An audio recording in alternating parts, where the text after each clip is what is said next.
Hello kids, welcome again. Today we learn a new story and that is The Golden Bird. So let's begin. Reyanshi, Tim, Sarah and Tisha flew down to the castle of the god fairy on the magical mat. Welcome children. I hope you have a comfortable stay and an amazing time here. There's a lot to explore in the castle and the nearby areas. Just make sure that nothing gets disturbed. We look after this place with love and everything here holds a special place in our hearts, said the god fairy. The children nodded in agreement. So saying, she welcomed them into the beautiful castle. It was edged in the shades of gold, red and blue. Magical parakeets, doves and other creatures flew all around. There was even a monkey which spoke their language. They were super excited. Look, said Reyanshi as she pointed to the mound of chocolate in the corner. They all ran towards it, but Reyanshi stopped them saying that we must take permission from the fairies first. It was hard for them to stop themselves. Still, they agreed because Reyanshi was right. Can we please take a chocolate? They said pointing to the mound.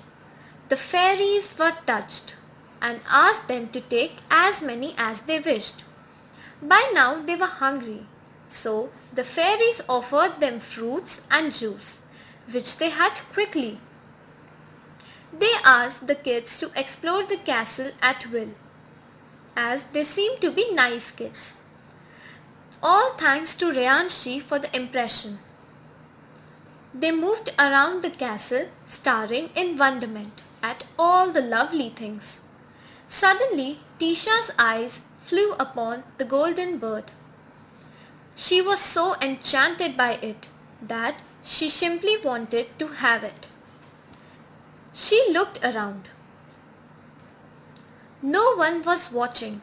Quietly, she slipped it into her pocket. To her horror, the god fairy emerged. She was very angry and put Tisha in prison. Reyanshi, Tim and Sarah were terrified. They didn't know what to do. Reyanshi thought what her father would have done.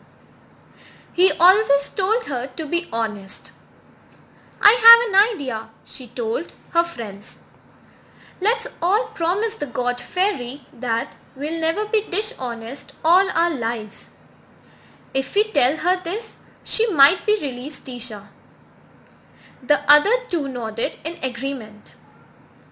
They thought it was a good idea. So they went to the god fairy and apologized for what Tisha had done. They promised her that none of them would ever be dishonest again. The look in her eyes convinced the god fairy that they were speaking the truth, and she released Tisha, who apologized too and thanked Reyanshi for her brilliant idea. What an eventful day it had been. They were now missing home. After all that had happened and wished to be with their families.